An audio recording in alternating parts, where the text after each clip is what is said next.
أسعد الله أوقاتكم أينما كنتم. السلام عليكم ورحمة الله تعالى وبركاته. تخيل معي إنك عايش في بيت سمح وواسع، لكن فيه غرفة واحدة بابها مقفول من سنين، الغبار كساها والعناكب بنت بيوتها في أركانها، وإنت عارف إنه جوا فيه كركبة وفوضى، لكن خايف تفتح الباب.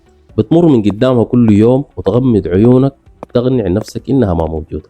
بتحاول تعيش حياتك في باقي البيت وكأنه كله تمام التمام. أرواحنا يا جماعة بالضبط زي الغرفة دي، بنراكم فيها الخوف والخذلان وبنقفل عليها الأبواب.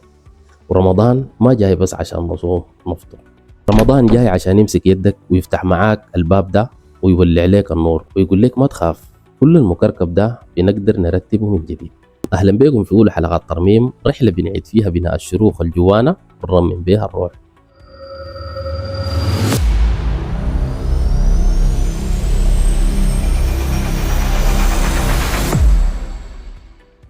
كثير مننا بيدخلوا رمضان وهم حاسين بثقل كأنه شايلين فوق أكتافهم جبال، والثقل ده ما دايما بيكون ذنوبه بس، أحيانا بيكون تراكمات السنين، مواقف بلعناها وما هضمناها، علاقات كسرت فينا خاطر، وعادات سيئة بقينا نعملها ونحن بنكذب على نفسنا بنقول عادي ما بتأثر. في علم النفس أول خطوة للتعافي هي الاستبصار، يعني ببساطة إنك تشوف المشكلة بوضوح. يعني ما بتقدر تنظف غرفتك وانت رافض تولع فيها النور. وفي القرآن الكريم ربنا سبحانه وتعالى لخص لنا الحقيقة دي في آية تهز الوجدان: بل الإنسان على نفسه بصيرة. فأنت أدرى الناس بالشرخ القوي الجوا قلبك.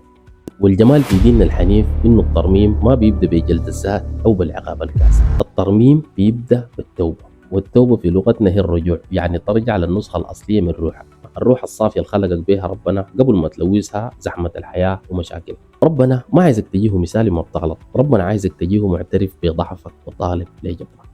فاليوم عايزك تعمل حاجة واحدة بس، عايزك تتشجع تفتح باب الغرفة المقفولة دي، جيب لك ورقة وقلم واقعد مع نفسك قعدة صراحة سميها غائمة الجرد. اكتب في الورقة دي شنو الحاجات المضايقة قلبك، علاقة سامة مستنزفة طاقتك، ذنب متكرر ومضايقك، أو الخوف من بكرة. ما مطلوب منك تحلها هسي، مطلوب منك بس تعترف بوجودها.